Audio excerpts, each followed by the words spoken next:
Okay, guys, welcome to yet another webinar from Pioneer. I'm Sudeshna Sen, your host and founder of Pioneer. It's a network that's really built for women founders who are building game-changing companies. This is supposed to be an interactive session, so please feel free to drop your questions. If you have a question, feel free to even get off mute and feel free to ask as we go. We will be checking the chat and we welcome, an interactive discussion. But before we start, drop in the chat what you're building, where you're joining from, and share your LinkedIn profile so we get to know each other. So, with that, let's get started. I'm really excited for today's conversation with Diane. It's a topic that's near and dear to my heart. As you must feel likewise, that most founders, most of us, we feel that, we pivot too late rather than early. We stay too long with our idea, with our business model. We spend a ton of time, and we call it commitment when really it's uncertainty. So in a marketplace, especially, it shows up in terms of the imbalance we see between supply and demand. So today we want to talk to Diane about her experience, her journey, how she read the signals, and what we can learn from her as we are navigating these marketplace dynamics. So with that, I'm thrilled to be joined today by Diane Mocha. She's the founder of MomSub and member of Pioneer. But before I dive in, I want to start with you, Diane. You've built three businesses. You have been in journalism, in logistics, in real estate, and now MomSub. So give us a quick version of your journey, what it looked like, and what drew you to building a child care marketplace. Well, I think pivoting has been a theme in my life without even realizing it. I grew up in a very stable environment, in the suburbs of Chicago and never really ventured much beyond my little community. And then I pivoted and decided I wanted to go out of state for college and never even applied anywhere in Illinois. And then in school, I realized I had a passion for journalism and I really wanted to get into television news. And I had a hard time because it's a very competitive field. So I went into journalism in the print area, and a lot of people thought, well, that's where I'm going to be stuck. But I knew I would eventually pivot and get into television, even though they're both journalism very different. And I spent 15 years as a reporter at the CBS station in Milwaukee, reporting on the 10 o'clock news. And I loved the job, but I was still living in the Chicago area at the time, and the commute was very difficult. I don't know why. Hang on. Sorry. Um, and so that was, I'm gonna have to. Are you hearing that? Yeah. Not really. It's fine. Okay. I'll cut it out when you're on the another question. But I have a lot of businesses coming through my computer. So when I was a journalist, I had a long commute and I would listen to audiobooks. And I started one day, I picked one up that I didn't even know anything about called Rich Dad Poor Dad. And it sort of introduced me to ideas that I didn't even know existed about passive income and entrepreneurship. I was very focused on journalism, and then I had my children. I was focused on being a mom, so I had pivoted into that role. And I decided after listening to this book that I could do this, and we needed some extra money. And so that's my journey into entrepreneurship and owning businesses was kind of inadvertent from just always wanting to learn new things in life and listening to audiobooks. And that business itself took a couple pivots, especially a big one after the market crashed, because I got into owning rental property and buying with no money down when it was very easy to get loans before the 2008 crash. And afterwards, it was very difficult. But I eventually pulled out. That's a story for another time. And got a second business to teach my kids about entrepreneurship. That was supposed to be a little side thing that was a side business. It was logistics delivery, and it exploded during the pandemic. So I learned how to pivot and become a leader in terms of like bringing on a team and quickly scaling. And, I eventually moved on from the TV station and was looking for the next thing and was trying some different things, which is part of pivoting, trying different things. And when I was trying to take my journalism skills and my interest in helping working moms and interview people for a YouTube channel, thinking, well, this could be a business. What I learned was so many mothers were telling me over and over they had challenges with childcare. And I looked back and remembered my journey during the first 4 years of being a working mom when I went through 12 different childcare providers in those 4 years and said, well, this is a problem that I can actually put my skills to solving. Instead of just interviewing and sharing stories to inspire women, I'm going to give them a tool that will actually make a difference in their life. And I've been a business owner before, so how hard could it be? So I didn't know at the time that starting a tech company was completely different than being an entrepreneur and starting a real estate company, where there's a little bit more of a standard process you go through and a formula you can follow. And even my sign company, when I acquired that, it was a business that had already been started and run by somebody else, and I was following a formula. So learning about the startup world and tech in particular, and all of the criteria of having to find product market fit and scale and having to understand this new world was something I didn't even realize until I started jumping into it. And I know we're going to talk about that today. So that kind of brings me to where I was at the beginning of my Mom Sub journey when I said, oh, I'm going to create this new business and it's going to be a tech app, and, I'm going to help moms find childcare. What a fascinating journey, Diane. You're multiple times entrepreneur and then you're still learning the chops and you've built an amazing marketplace. So tell us a little bit more about MomSub, in particular the model and what it serve, who does it serve? And more importantly, I think the question that every marketplace founder has is about supply and demand. And you need supply to attract demand and you need demand to attract supply. And neither side wants to show up first. So, talk a little bit more about for Mom's Up, which side did you go first with and why? So I'll explain where I was when I first started Mom Sub. I related to this idea of creating this marketplace because I have a problem. And I would imagine all of you have experienced something in your life that made you say, "Hey, I want to do a business around this and help others and solve this problem that I had." And so my problem was finding the right childcare and doing it in an efficient way and not having to go through so many different people. And so I also realized that I had a lot of stress in my life because I didn't have that, I had a village around me, but you could always use more help, right? As a working mom. And so I felt like I didn't take that break for self-care and I didn't really reach out for help when I should have. And so my vision was I'm going to create something where moms can exchange childcare with each other and trade it, but it won't be something that has to involve like keeping track and then like feeling like, oh, I'm helping you more than you're helping me, that there's this imbalance or this awkward like, hey, it's your turn, not mine. And all of these things that when I looked into this idea, I found a lot of people who did informal co-ops with just 10 people or 15 people. They were neighbors or they were all in the same church. I'm like, I want to create something bigger.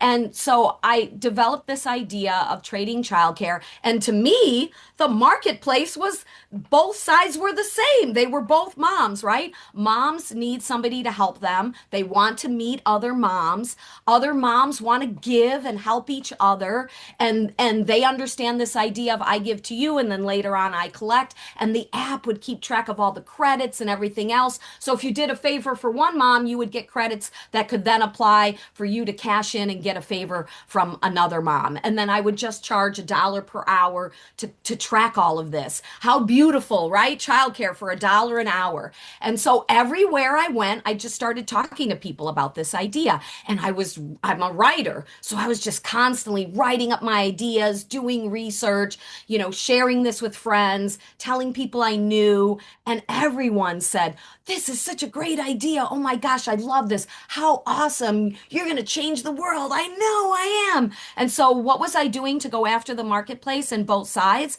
I was talking to other people like me, other moms I knew, and they were agreeing and saying it was wonderful. There's a book called The Mom Test about how you go out and you tell people about your idea and they all tell you how wonderful it is. They agree with you. but that doesn't necessarily mean they're going to be your customer, and that doesn't mean that they're going to pay you. And so I had to find that lesson out the hard way. Wow, I mean, that's such a common pain point that we see across all marketplace founders, Diane. You articulated so well based on your experience. So tell us a little bit more about, like, you have both sides, in your case, supply and demand as mom. When did you start seeing that imbalance, the mismatch show up? And walk us through what does that mean for you? So I was getting all these people that said, this sounds great. And they were signing up. They were signing up for my list. And so I had their names and their emails and their phone numbers. And so I was trying to coordinate, like, well, when do you need some help? Is there some event that you want to go to, but you don't have anyone to watch your kids? Or would you want somebody, to come in and be with your kids once a week so you can help launch your own business? And so I would have moms tell me, well, maybe, I could use somebody next week on Wednesday. And then I would, manually try to find someone in this group. And in the meantime, I start working with a tech team, an offshore tech team, to build the technology to do this on an app, But like they say, you want to try initially on your own, do things that don't scale to scale, according to Paul Graham of Y Combinator. So I was trying to connect people, and then I would contact somebody that I had met and tell them, I have someone for you. Well, I don't really know that person. I don't know. I need to get to know them. This was the common refrain I kept hearing. You have to pay attention, even if you think like, oh, well, not everyone's going to think that. If you start hearing something a couple times, you have to pay attention to that. So many people were saying, I need to get to know them. I can't just trust some mom. So I'm like, I'll have events and I'll bring these people together. So I started having events and they started out small. I did an Easter egg hunt and I charged people to be there to try to get buy-in, $1. Like that was my whole thing. I want to make everything affordable. So I had like 25 people show up for $1 and I bought the candy and I hid the eggs and the kids were there and the parents all met and I got them to all fill out a form with paper and pencil. And all these people started meeting and then I started contacting them later and then I was working with a friend who had an interest in helping me and we found a no code platform called Glide, and he was like, I can help you kind of put a little script in to personalize this. So now I actually had an app. It wasn't in the app store, but it was a browser type app. And so I was like, go to this place and put in what you want, and then we'll find the childcare, or it'll tell you who's available, or somebody can sign up for it. And so people were like, oh, that sounds great, but they weren't doing it. They weren't doing it. They weren't doing it. I wasn't even charging anything. There's no barrier because of cost. Why aren't they doing it? And so I'm like, I need bigger events. So I wasn't listening to the signal. If it didn't happen with that first, what I would call a pretty big event, 20 people is a good turnout, right? They turned out because they wanted their kids to go on an Easter egg hunt. They didn't necessarily turn out because they needed that childcare trading from another mom. It was a nice to have, it wasn't a need to have. But I persisted. And so I found a company that did classes for kids. They were in one of these big gyms. And I did another event. And this time I had advisors say, buy goodie bags for the moms, make a big deal out of it. The kids were in one area, me and the moms went to another area. And I did games with the moms for them to get to know each other. I specifically designed games so they would all get to know each other, gave them goodie bags. We had a step and repeat. They took pictures, they put it on social media. There was like 40 people there. People were exchanging numbers. People were saying, oh, I want to get together. I want to do a play date. So they kept using the word play date instead of trade childcare. This is another thing to pay attention. Pay attention to the terminology that the people that you want to be in your marketplace are using, and use that terminology. I had an instance later when I was calling it a search fee and no one was paying for it. When I changed the name to registration fee, people suddenly started paying. So names can make a difference. So I was calling it trading childcare and they were calling it Playdate. So I changed my little Glide app to a Playdate app. This should be the thing that unlocks it all. Still, very few people were going on the app, and no one was really creating that trading session without a lot of tugging and pulling from me. Pay attention to those signals, the tugging and pulling. So I created a regular ongoing play date. Fox Valley Mall even put Mom Sub on their website, right? I had to go through a lot of struggle to get buy-in from, somebody that had credibility to believe in me. And so I was working a full-time job and I would take a lunch break and go to the mall for an hour and meet these moms and I would actually sit there next to them, get them to use the app, put their information in and then look for somebody. Phew, right? You would think this was finally it. So people did. They registered for the app, they put in requests, they looked at other people, and then they said, "Oh, but I don't really know her." I was right back to where I started. Well, did you go to my Easter egg hunt? No. Did you go to my, free gym class for your kid? No. You're just somebody new who showed up at the play date. So it was a constant stream of new people, which would be great, right, for a marketplace. But what did I not realize that I found out later? The two sides that I thought were the same were very different. The moms who needed the care were not the same as the moms who were going to provide the care. And so the moms that were going to provide the care were not really incentivized to do it for only credit to use childcare later. And so I didn't come up with that until I finally talked to my friend in Silicon Valley who I had told about this idea a couple years earlier. I first started developing this idea in 2020, and here we were in 2022. And he's like, "What's going on with Mom Sub? That was such a great idea." It's kind of working, but it's still not really working. Well, we're going to meet once a week. I'm going to be your advisor, and we're just going to brainstorm like crazy once a week. And I had to give him a little equity for him to agree to do this. A very small amount, but I agreed and we did it. And it made a big change. Wow, what a story. I hope the founders here can identify with that story. Why don't, I'd love for some of you to unmute yourself and share your story before we dive into how Diane turned around her business. But love to hear what are you guys facing? Does this resonate with you? I would love to share, and apologies for my appearance. I was volunteering at anti-cruelty earlier, because I do have a fashion business.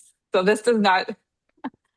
Um, I really appreciate you sharing this because it like just the push pull, like it should be pulling you with Boutique Box, my business. What we're aiming to do is connect the dots between pieces and people, and I've elevated like who my person is that I'm targeting, who's going to buy it, like who will the customer ultimately, and it's shifted.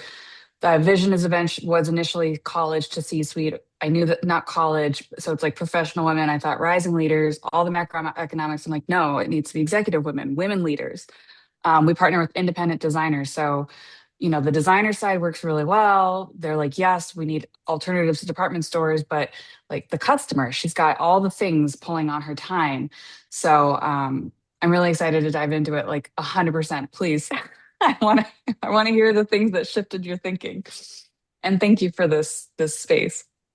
Absolutely. Anyone else who wants to go before we dive into the meat and bones of what Diane did?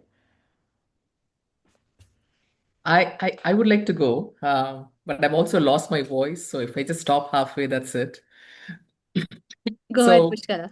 yeah, it is so interesting, Diane. I would say the people marketplaces are so hard. Uh, you know, that I'm building a people marketplace. In my case, it's not moms, it's people in retirement transition and connecting them with organizations who could use their experience. And both sides are people. And there are times where I said, okay, who is that demand side? Is it actually the same people in retirement transition? What if they have organizations and clients? Can they help others in that community? So I'm still trying to crack the code on who is that demand side. Is it really organizations, or just like how moms helping moms? Can it be retirees helping retirees? And people marketplaces are hard. And it's interesting you say the search fee versus registration fee. I went down a path of subscription fee. There are times just exactly like what you're saying, you spend so much time trying to search and make that right match. And for whatever reason, sometimes the match doesn't happen. And you've spent so much time and energy and phone calls and this and that. And if you say that, hey, I'm going to be spending 5 hours trying to find you the right match, And if the match still doesn't materialize, you got to pay for it. If there is a bit of a reaction, it's a turn off. So I don't know whatever we call it. Currently what I've done in my case is I put a subscription fee on the supply side. Because I'm saying people who are on the supply side, you got to take yourself seriously because you are the product. You are marketing your services. So just like how when we go to the gym, we take that exercise seriously if you pay for that subscription. Just recently, 2, 3 months ago, I activated a small subscription fee so that they can take, because they are the product, right? Supply is a product. So trying to create that, I don't have a whole lot of data points to say how successful or not successful it is. But the search fee, whatever we call it, search fee, registration fee, I think we need a fee. You know, our time is also valuable, and we are spending so much time, and sometimes all that effort doesn't materialize, but it's sunk cost and sunk time for us. So if anybody has cracked that code, definitely let me know. The collecting revenue is the strongest indication that you're on the right track. It's not Yeah. for sure because, you have to make sure that you can get enough people and do it at scale and you can charge enough and have the right margins.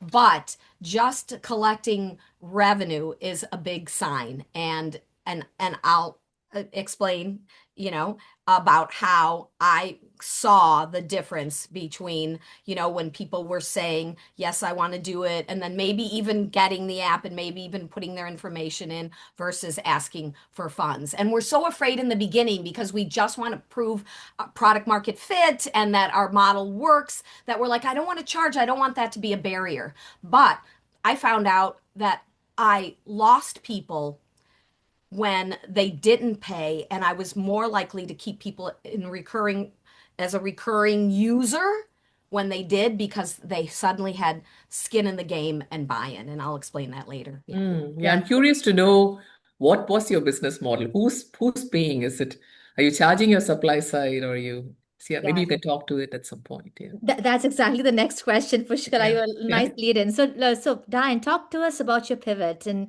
your business model, how you thought about supply and demand, what changed. So walk us through that. Okay. So in the beginning, I was doing everything I could to find moms because that's what I related to, right? That's who I am. Moms who might need childcare, who might need a break from kids.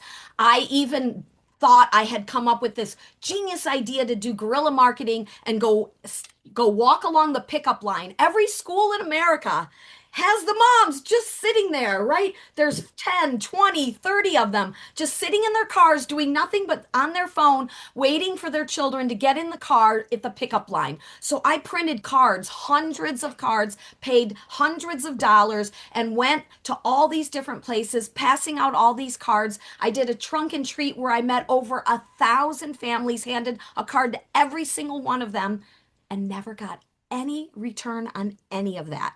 What you really need to find is not just the right person, but the person who needs your service at the right time. So I was meeting these people at these events, at these play dates that I organized at the mall, but they weren't doing the trading. I started meeting with my advisor, and he was helping me to open up. And he would say, just give me some crazy, stupid idea that would never work. And I was like, okay, he's just like, it's like improv, just say yes to everything, right? So I just was taking notes and coming up with all these ideas and so one day I was like, well, maybe I create a form where they give me all this information that I need. Completely opposite of what marketers say. Don't have a form that's like 30 questions long, right? People don't want to fill that out. But I did. I used Google Forms, right? It's free, the simplest, easiest way. I created a Google form and I'm like, now this is a link. You can't give this to somebody in person when they're sitting in their car. You can create a QR code, but most of the people sitting in their cars like knocking on their window, they roll it down, they take your thing, they roll their window back up. They don't want to talk to you. They don't know who you are. So I'm like, I need to meet people online, and we're all on social media and we're all trying to post and no one's paying attention. There's too much noise. And I belong to a couple of Facebook mom groups. So I go in those groups and I suddenly see, oh my gosh, did I see? Here I was trying to fish for fish in the ocean, and here was a place where I could shoot fish in the barrel, as they say. They were all right there. There was just post after post after post in these Facebook mom groups of moms saying, "Oh my gosh, I desperately need a nanny on Tuesdays and Thursdays because my parents watch the kids the other days of the week, and we've gone through two different people who didn't work out. Do you know anyone?" Well, I can help you. Just fill out this form at momsub.com. And I put this, actually, I didn't even have the form on my website. Just fill out this Google form. So I started putting a link to a Google form. It practically said nothing like, "I'm Diane with MomSub and we'll find you the childcare you need." Now, these were not people looking for trading childcare. Okay. And several people had told me, "I don't know if I can trust somebody that I'm not paying. You know, I know it's good to be affordable and I want to save money, but trust is more important to me, right? What's more important than trusting someone with your children that they're trustworthy?" And to so many parents, paying make somebody professional, which makes them trustworthy. And so it wasn't anybody different in my marketplace. It was just a different feeling. So I started sharing links to this Google form, and oh my gosh, was I getting responses. So people would just click on this Google form and give me the 30 pieces of information I needed. I asked every bit of information that I would need so I wouldn't have to follow up with them to find the right care. And I suddenly found that people weren't looking for, "Oh, I need care Friday night. Oh, I need care, so I can take a break and go to this appointment at the spa." People needed weekly, part-time care so they could go to work, something that I didn't even intend to fulfill when I started my marketplace and my company. I was all about, let's help moms to find some time away from their kids for self-care. And I'm like, well, if this is the need, then whoosh, I need to pivot and focus on this need. And I just kept seeing them, these frustrated moms posting. And I was like, wow, isn't that crazy? That's the need that I had all those years ago. My first child was born in the year 2000, and I started going back to work in 2001, 1 day a week, and then by 2003, 2 days a week. And I needed part-time care 2 days a week from someone I could pay that wasn't too expensive. This is exactly what they needed. 20 years later, they still weren't finding it. Oh my gosh, here's the niche that I could fill. And so then, how did I get the other side? Well, there were Facebook groups for babysitters looking for work.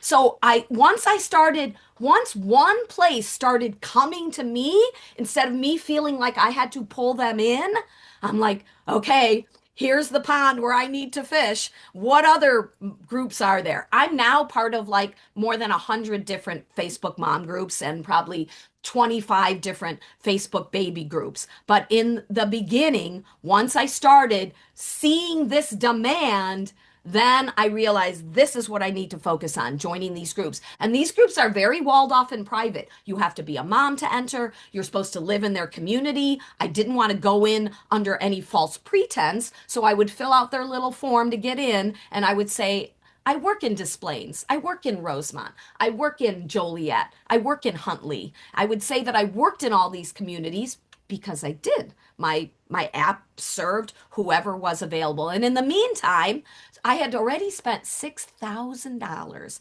on that Playdate trading app, right? That didn't really work. And when this started working, and I'm like, now I know what I'm going to do, but that app won't work. So I then, my advisor in Silicon Valley who works for Apple, who travels all over Asia, said, "Oh, I know a company in Thailand that can build the app that you need for $20,000. And I bit the bullet and I signed the contract to do that. Probably a little too soon. But you don't have to, especially nowadays with AI. This was a little before there was so much AI going on. This was back in 2023. And the reason I agreed to it is because I got that first paying customer. So let me tell you about the difference between the first customer that I got to do my trading versus the first customer I got to pay me. So the first time, I really found someone to connect and do the trading I was trying to do. This woman filled out the form in my Playdate app, and she's like, "We're an all vegan family. We're a no screen family. We are really trying to find someone, who will help us. We love this idea of trading." But she had very particular ideas about childcare.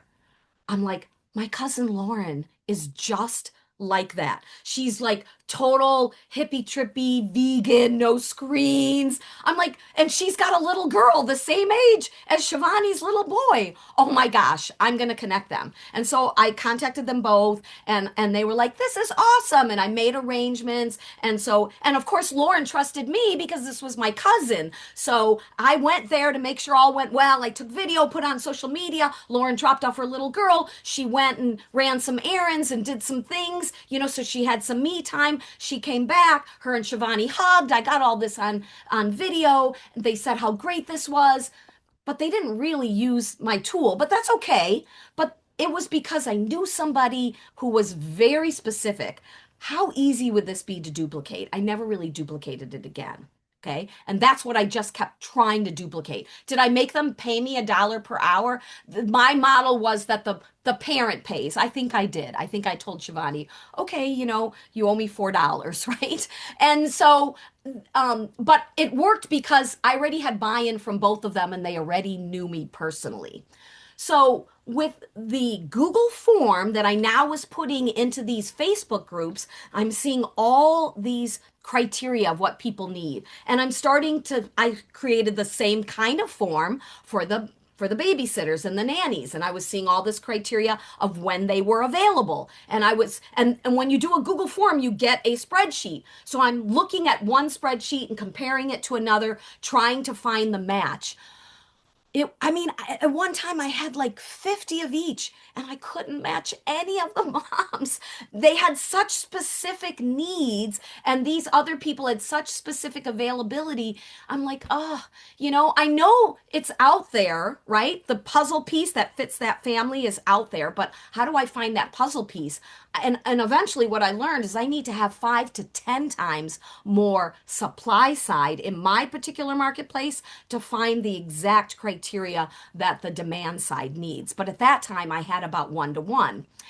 So there was a woman that put in a request, and there was something that caught my eye. And she said, "I'm in a homeless shelter, and I need this to help me to secure this job to get out of the shelter." It tugged at my heartstrings, right? I was doing this to serve. I considered my venture a social impact. And so I called her and I said, "What's going on?" And she explained her story. And I said, "Do you have money to pay for childcare?" No one had paid me at this point, and she said yes. And I wanted to make sure that I didn't arrange all this and then the childcare happened and then she didn't pay me and then I owed this person for working. So I was like, I need to collect the money in advance, which I still do now. So I said, can you pay, whatever it was. I think she could pay $18 an hour and she needed care for like 20 hours when her child was off of school so she could go to training for a job. It was 1 week in-person training, and once she got the job, she could do it anywhere, do it from the homeless shelter, eventually have enough money to move out and get a home for her and her child.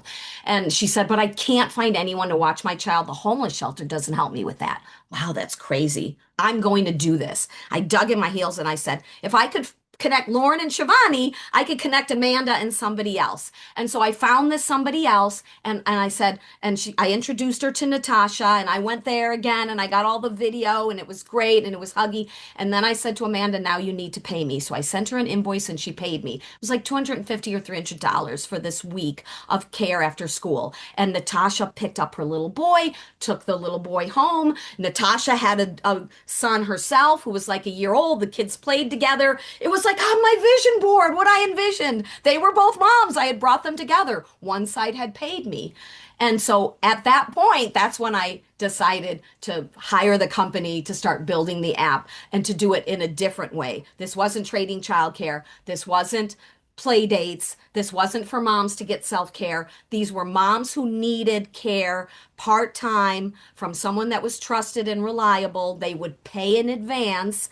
They would pay hourly for the care, and they were paying more to me per hour than what I was paying the child care provider. And so image always was $1 an hour. And so she paid me $18 an hour, and then I paid the childcare provider $17 an hour. She paid me in advance. I paid the childcare provider after the hours were done, and I knew that she had given the service that she had promised. Everything went well. A little video of her like a month later when she called me and said, I'm moving out of the shelter thanks to you. So it was a happy ending to the story. Of course, that was only the first customer, but it was a sign. It was really a sign of things to come, of how I could continue to pivot, which I had to do to make the business not only collect revenue, but be sustainable and eventually be profitable. Wow, what a story, Diane. I'd love to dig into how you made it scalable, but the initial years that all the hands-on work, all the learnings that you had by doing and learning and doing and learning and pivoting. Just so many micro pivots I see, Diane, that it's not really a big pivot as we like to say or like to read in these articles. It's a lot of micro pivots with every little learning, even the thing about how you show up in terms of search fee versus registration fee, like little things matter. I'd love to hear from the audience, like if you have any stories of early pivots that you made, and anything you want to share or any questions you have for Diane. I have a question for you, Diane. How did you differentiate from like trusted babysitters or some, because that's something, because my daughter was also born in 2000. And so she used trusted babysitters in high school for jobs. So I'm just curious, like as those were appearing, how you could differentiate and still scale yours. Sure. So this is a question I get a lot from investors. I get it more from investors and founders than I actually get it from the parents. As soon as the parents hear that we do background checks, they just and they talk to me, or they see my video, or they read on our website. They just have a trust level that we're vetting and we know what we're doing. We're a company. But to answer your question, of course, when I connected Lauren and Shivani, I knew that I knew both of them, right? But now I'm connecting strangers that I don't know. So I told Natasha, okay, this is great. I'm glad you want to do this. You can do it, for the rate that we're offering. We need to do a background check. And so I just did simple research. How could I do a background check online? I paid for it myself in the beginning. That was a mistake. I learned. So that's the other side. The supply side, I do collect money from them, but I do it later. So let me explain how I do that. I don't ever want to discourage anyone from joining the supply side because, like I said, I'm only successful if I have 5 to 10 times more supply than I have demand because my demand is looking for something specific and we need volume to find the right fit. So I want all of them to apply. And so when they apply, what they're really doing is just filling out that long form that says everything about when they're available, where they live, how far they'll travel, what rate they'll accept. The algorithm that was eventually written used all that criteria to determine the match. So I didn't have to do it manually anymore.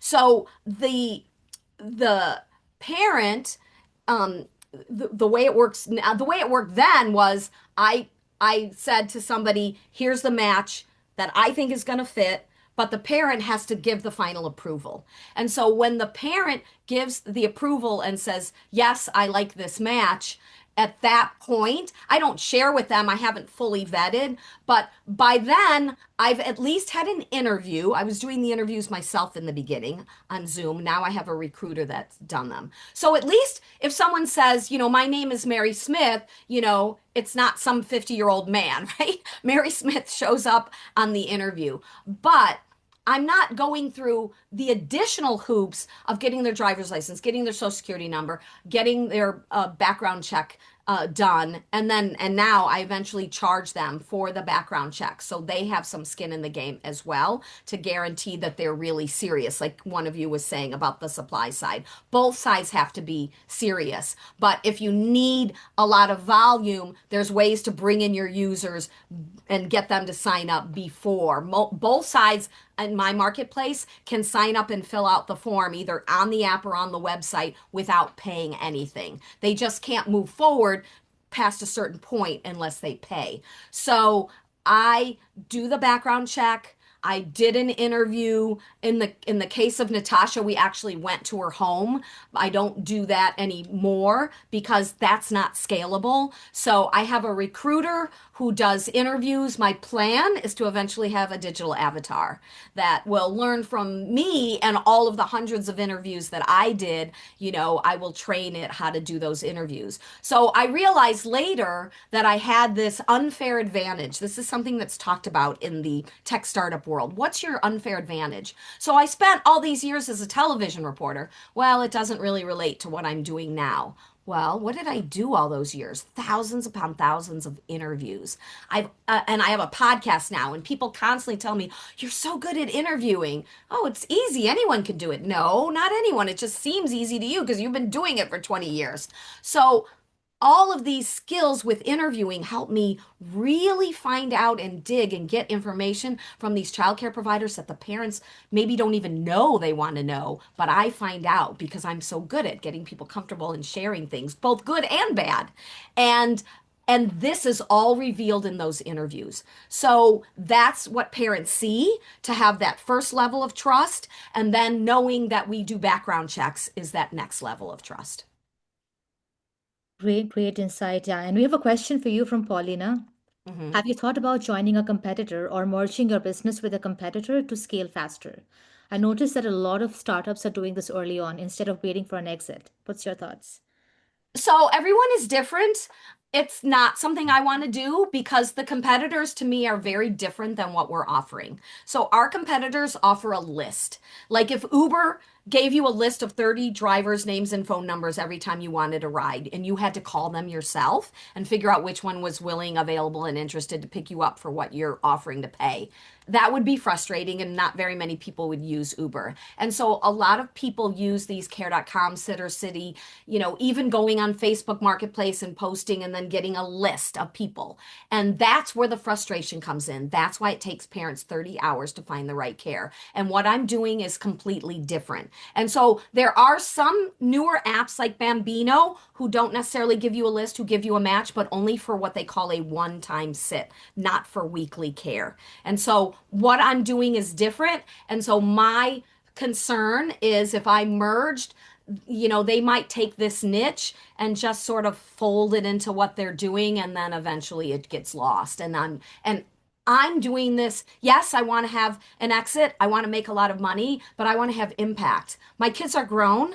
They're 25 and 23 years old. And the legacy I want to leave in the world goes beyond having two great kids that are going to do great things in the world. I want a legacy that I've done something great in the world that lives beyond me. And so I want to have and retain control as long as possible. So I don't necessarily want to merge or even get acquired, which I know you're not supposed to say to investors. I'd rather go IPO and bring this company and be the leader for a long time, and the next 10 years or more of my life.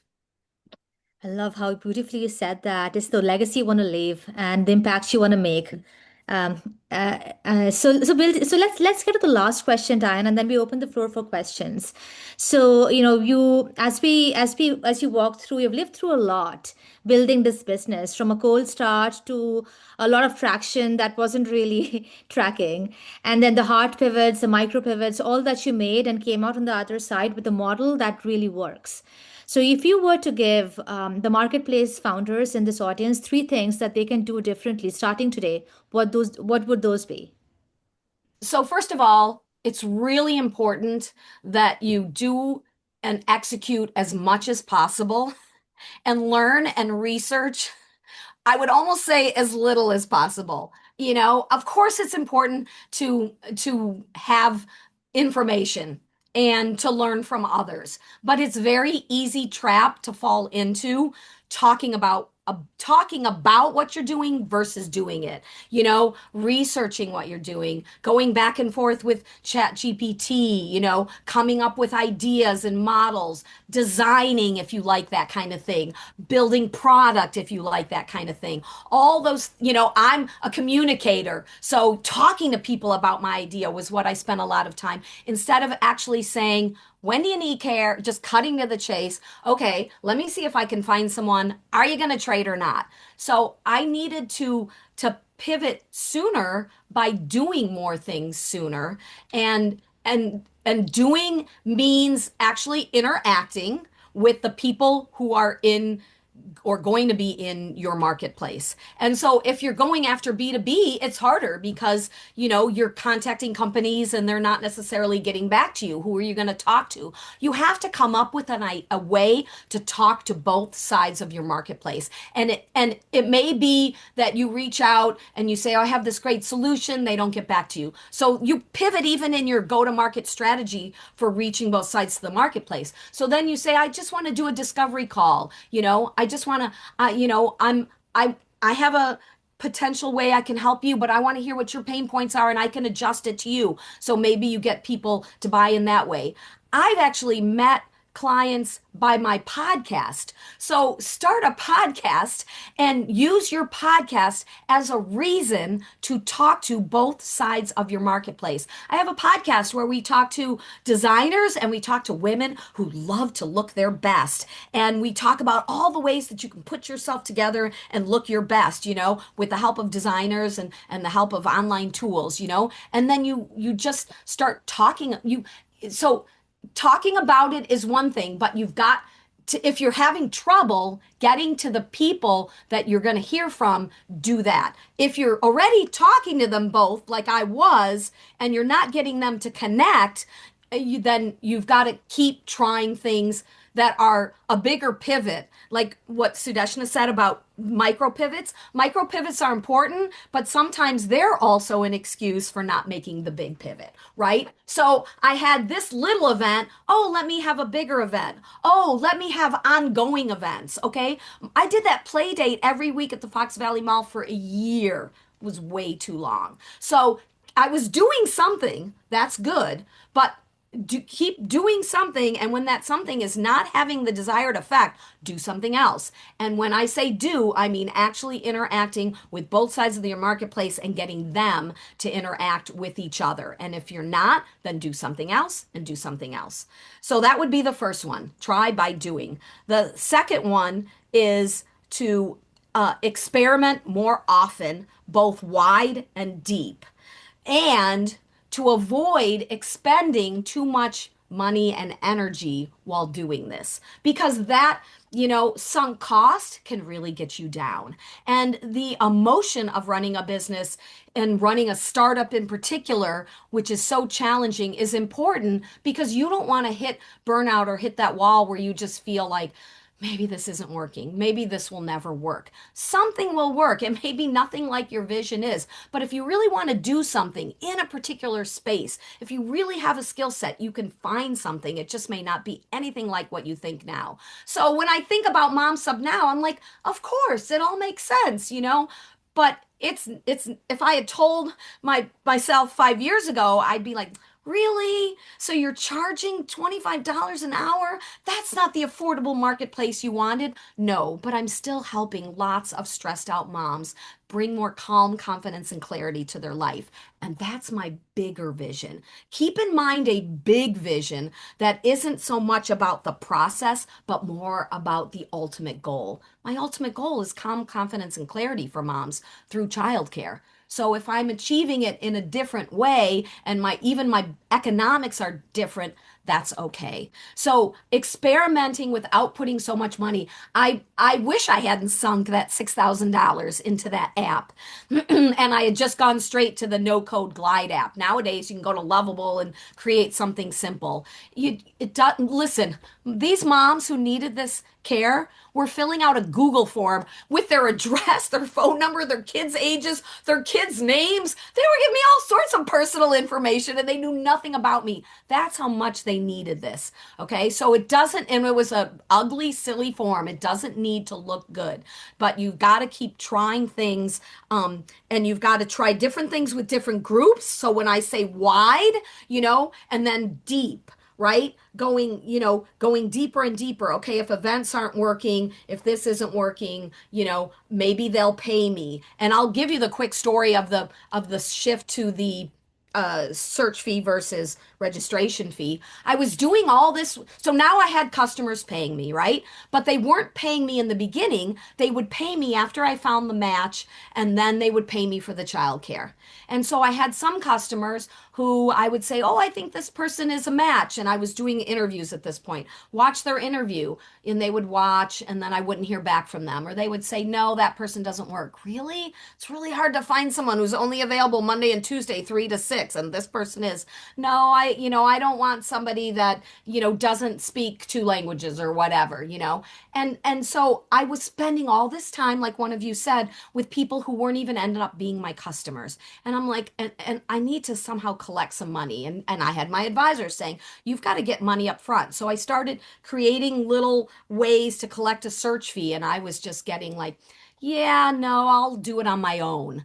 And then I met with a woman who actually was trying to get me to hire her as a coach or advisor. And when I told her I was doing a tech startup, she's like, "Oh, I don't know anything about that world.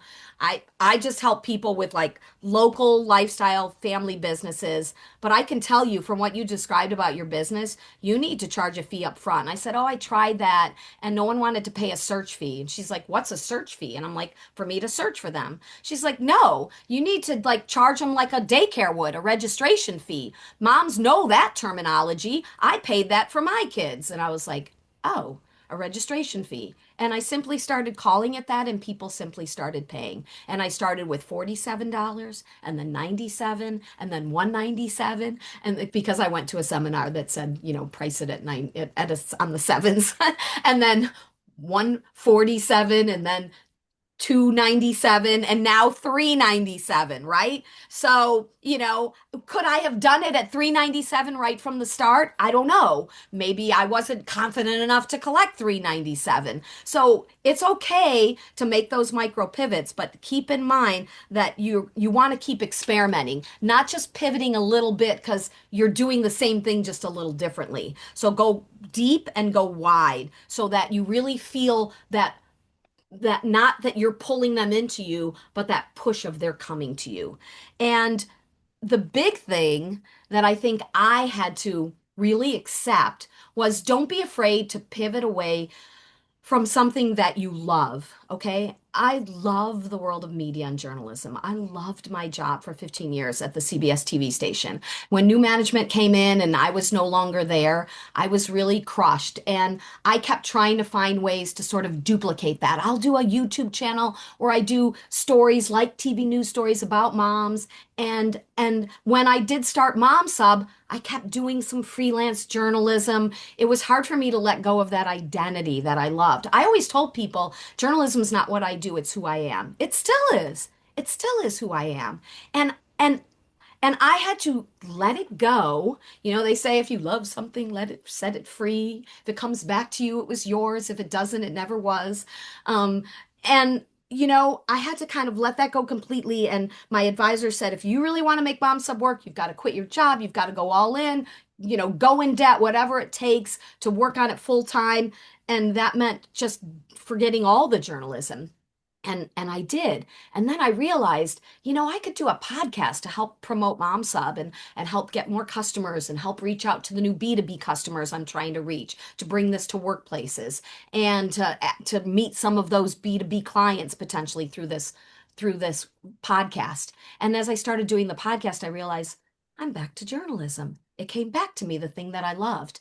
And my whole idea when I started Mom Sub was I love this idea of people not having to pay for childcare or not having to pay much, a few dollars instead of hundreds of dollars. I was in love with this idea. But that was not my big vision. My big vision wasn't save moms thousands of dollars. It was bring them calm confidence and clarity. And so I had to let go of that idea that I loved, that idea of saving people money, being the most affordable thing out there, and embracing that I'm not going to be able to sustain and do this unless it makes money. And I have to listen to others and let go of some of that so that I can embrace the thing that works and get to the big picture of bringing more calm, confidence, and clarity to moms everywhere, including myself and including you. Wow, what a fantastic takeaway. Something we all can learn from, regardless of whether we are marketplace founders or not. Love to open it up to the audience. Any questions for Diane? I just have a comment. Diane, I think of like you've two P's. We talked about pivot. We talked about um oh, there was another P.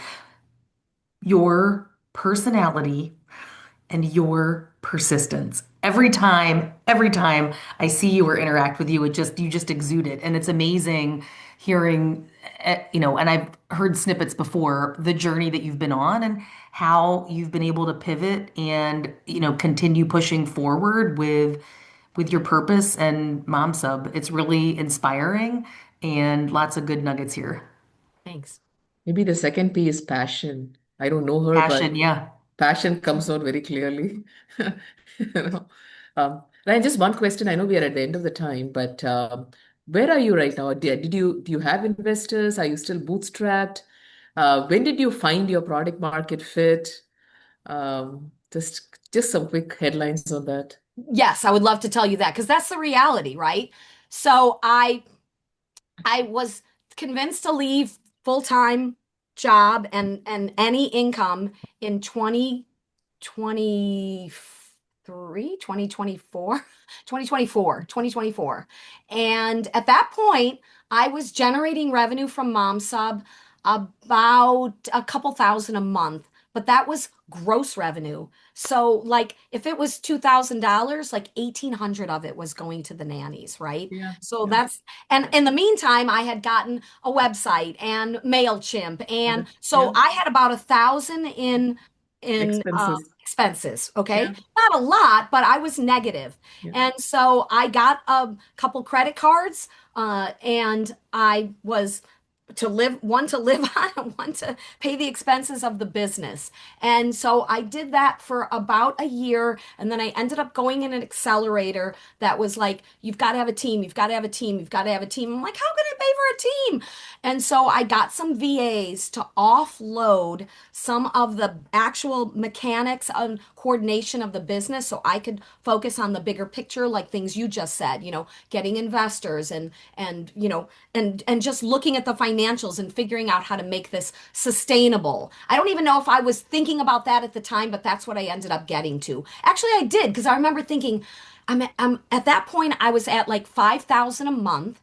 And I'm like, if I could get to 1,500 a month, 15,000 a month, I'll be taking about 1,500 of that. And that should cover my costs. So at least I'm sustainable. And then I just figure out how to pay my own, like, my own mortgage and utilities and all of that. And that's a separate thing. So I did that. But by the time I got to that 15th, and I did that, I got a business loan. So more debt, right? When you really believe and you're passionate, sometimes you just got to jump off the cliff. And so I got more debt, what about 30,000 more, and that got me there. But by the time I got there, all the tools were starting to cost more, and I was getting pulled into, let me try this advertising thing, and because now I have the money, let me try that advertising thing. And I did a couple of advertising things that were sure things that didn't turn out to be sure things that took not a lot, but one took 2,000 and one took 1,000. And so there I was negative again. So 2025 was all about just getting to break even. And so here I am in 2026, I'm at break even and I'm determined because the credit cards went over the limit. So my MailChimp started getting canceled. My workspace from Google got canceled. I couldn't get into my drive. I'm scrambling. Where can I get more debt? No one will give me any more money. So I'm being more creative. That's a webinar for another time. And I kept going and I got to the point this year where I'm like, okay, I know where I need to be and I know where I need to focus on that revenue and I increased my margins, which I didn't really want to do because I want to stay sort of affordable. So I did a combination of things. And so I'm sustainable. I'm at about 20,000 in gross revenue and I'm at about 3,000 in net. And that's covering the expenses of the business. And then I just have to figure out, with me and my husband, how we can cover our expenses of our personal, but Yeah, that's yeah, separate. Yeah. yeah. So you just decided to stay bootstrap for the most part. Yeah, you So, didn't. yes, of course, I talked to investors, but Yeah, I didn't really know what I was doing. I wasn't doing it in an organized way. I met with yeah. a couple investors who said they were interested. One was like, we were talking term sheets, contracts, $50,000. It didn't end up happening. You can't only talk to a few investors and have just a couple eggs in those That's a baskets. full-time job. Yeah, Yes. yeah. And so I went through four different accelerators. The Blocks, which is an entrepreneur reality show, 1871. I was too early to go through that. I didn't get a lot out of it. Founder University, which is good. It's free. You have to pay 500, but they give you back at the end if you show up. And that was worthwhile. And Mm. then Founder Institute, which costs more and you have to give a little of your company up, but that was worthwhile. And Founder Institute, then after you graduate, you get access to all of their programs. And Funding Lab was one of the programs you can apply to that teaches you how to build an investor list and then talk to those investors. And so I went, and that doesn't cost anything. You just have to be a graduate. You have to apply and get accepted. I got accepted. I just finished that program. I now have a list of like 300 investors, and I'm going through the process that they recommend to get the warm introductions, not reach out to them cold. And I'm doing it a little slower, because I'm not doing it 50 hours a week. But so I'm doing it my own way, right? So instead, I'm doing it 15 hours a week. And one of my fundraising advisors, which they recommended I get, said, "Yeah, we were supposed to get this in 2 months, but it took us 10 months. But you still have to talk to those 100, 150, 200 people." And he was a guy and still had to talk to 200 people. Unfortunately Yeah. for women, we often have to do more. And so, and just because I meet with a woman and she gets it, you know, a lot of women, oh, that's been tried before. I've seen that so many times before. It doesn't work. No, I'm different and my model is different. So, Yeah. just getting the women's names and contact info and connections to them doesn't guarantee it either, the women investors. So, Honestly, I know everybody's got different experience. I've had better luck engaging a man investor, men, than women I investors. haven't had good luck Somehow, with either. I'm not saying anybody, it's Right. just that there is a lot more critical, there is a lot more, um, Judgment. where is the sisterhood in all of this, you know? It's like, Yeah, I know. There's Honestly, I felt still, that in the workplace too. I always yeah. felt like, when I reported to women and men, but I always thought reporting to men was a little, I don't want to say easier, but it was just better. There wasn't this additional competitive tension that we all know we don't want to be there.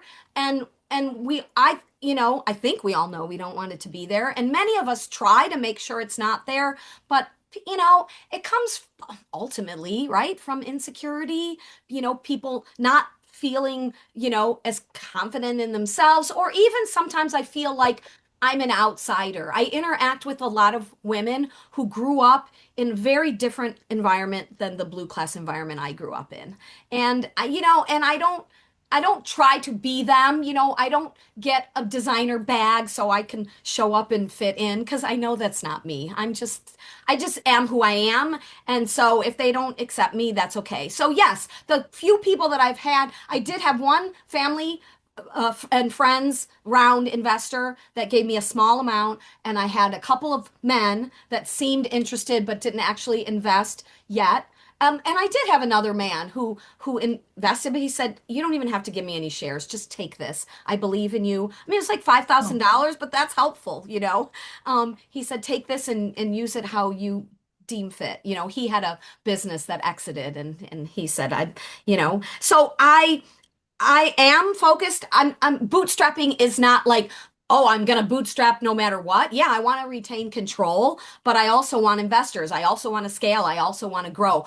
But I want to know that if the whole stinking world denies me, if I get through that 200 list and I still don't have an investment, I can keep going. And then I'll contact 100 more and 100 more. I learned this from journalism. I remember one day my boss had me put me on a story, and this is back a long time ago, right? In the early 2000s, I had to open up a phone book to call to find my source. We need to talk to somebody. It was actually about a shooting at a hair salon, and we need to go to not that hair salon, but another hair salon to talk about if their customers are scared now. Stupid TV news story, right? But I always turned it into something positive. So I had to call like 100 freaking hair salons to get one because they were like, we don't want you to come here and talk about a shooting at another hair salon. People are going to think it happened at ours. No, no, no, no, no. But you're going to give your business some publicity. Click. So here I am going down the yellow pages, in the phone book. And I got one. Come on. I get my photographer. We run over there.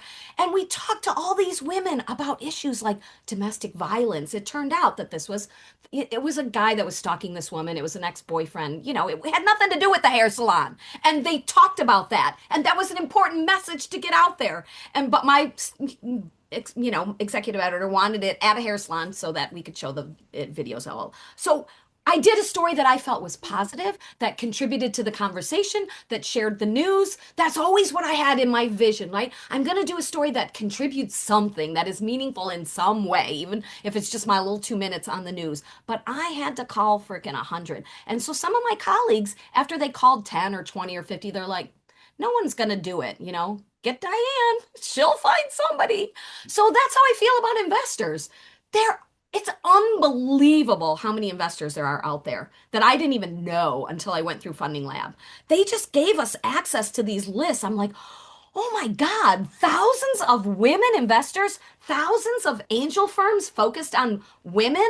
That doesn't even count the tens of thousands. I don't know if there's tens of thousands, but there are probably tens of thousands of VC funds, angel funds. Of course, the vast majority of them don't even care about marketplaces or social impact or invest at my level $1 million, or whatever. So you have to find somebody that's interested in pre-seed, that is open to the Midwest, doesn't just need someone on the coast, not someone with a pedigree that went to Stanford, a woman founder, a solution that is generally focused on working moms. One of our visions is to prevent 1 million moms from leaving the workforce every year because of childcare challenges.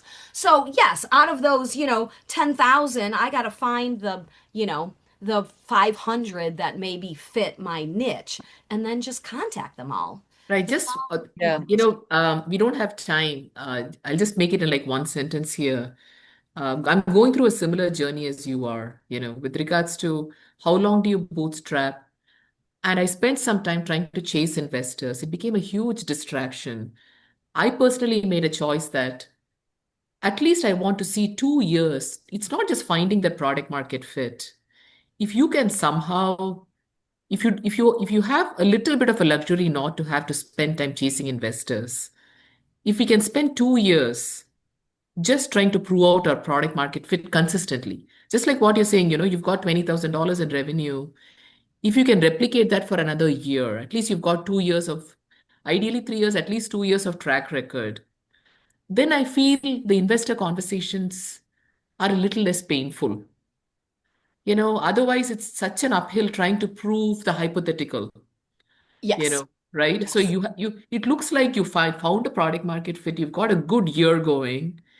If you can somehow get another year like that, then 2 years in your belt, then hopefully you're able to build some credibility. I'm not there personally, Well, it's but traction. I mean, what you're describing is traction. Yeah. And traction. I haven't spent time on investors or moving down that path. I don't have a finalized pitch deck. I have pieces of it, Yeah, but it's for that reason, yeah, because in today's world, you need traction to be able right. to demonstrate something. It's not just the idea or even the prototype. It's not build it and they will come. Yeah. Right. Yeah, And let me tell exactly. you, there to me, this is my opinion, there is no sense in going to webinars or sessions talking about your pitch deck or all these other things that are in the future until you get those early things done now. Think about I'm listening to a book right now, and he said, if you had a magic wand and you could change one thing, what would it be? And then how would it make a difference? Just focus on that thing, just that one thing. And for me, it was revenue. My credit cards went over the limit. I was out of money, but I knew I could just go into these Facebook mom groups and just start giving them a link and I'll get more revenue. It's time consuming. Sometimes it's not scalable. But I have my little team, my little VA team in place. And once they come into my world, my recruiter and my coordinator, they handle them. I mean, I just got, somebody new. I mean, I'm constantly getting, new customers that are recurring revenue, because even when you get them and they seem like forever, then they drop off. Oh, my husband got a job in another city. We're moving. Thanks for all the help. Bye. So you Yeah. have to keep, but you don't want to spend too much time in the business. You still want to spend time on the business, but Mhm. you don't have to do all those other things, I think you shouldn't do any of those things with investors or learning about that whole world until you get that product market fit. And Yeah. yes, I knew I had product market fit when I saw that if I did these key things, more people came into my universe and I converted some of them. Not all of them, but and it was consistent. It wasn't just, random. I could see why. I could see the niche. I mean, it's so clear when you start coming to you. It's, parents who need part-time care, and the range of the ones that are working for me now are a higher hourly than I expected it was going to be than what I was serving in the beginning. In the beginning, people were paying 15 to 20 an hour, and now they're paying like 20 to 25 and some even a little higher an hour. And that allows me to not just charge $1 an hour, to charge $2 per hour, $3 per hour. We can't just charge, if a childcare provider that they love says, "Oh, I only need 20," and the parent says, "I can pay 30," if you charge $10 an hour difference and this person's going to their home every week in and week out, they're going to eventually talk and they're going to be like, "Why are we paying mom sub, $10 an hour difference?" But if it's $1 or two, it doesn't seem that significant if they're getting value, if you're helping them every week with their coordinating their schedule changes and arranging backups and keeping in touch with them and making sure that they know you're there for them. So it is a lot of hands-on in the beginning. You are a tech company and you want to scale, but you really have to value those customers you have now. Yeah. And you will know you have product market fit and even if someone tells you you don't, if you're getting people to pay you consistently and they're staying with you recurring and you're getting more on a regular basis and what you're doing is working and it continues, to build, then that's product market fit. And then if want to start looking at that point into fundraising, yes, but all the people I talk to say revenue really trumps everything. If you're Yeah. getting revenue, you'll at least get the conversations, and that's what I'm getting now. And I probably met with a total of less than 50 people in the last couple years and not in a coordinated, like I'm focused on this kind of way. And I probably need to meet with 100, 150, 200 to find that right one. And that's okay. This is a wonderful. It's been a Yeah. wonderful session. Thank you all again, Oh, Ryan. yeah. Thank you so much. Great. Thank you all for staying over 15 minutes. But I love this session. I think we can go on forever. But really, what Diane left with, revenue is really the true North Star, and focus on that, and everything else will fall in place. But thank you all for joining. Thank you, Diane, for this wonderful session. Amazing insights. I think it's applicable to all of us, and we had such amazing things we learned from it. And for those of you who are not yet with Pioneer, consider us if you're looking for a space to grow. And also look at Diane's Mom Sub, and I'm sure you'll find something for someone who really needs help.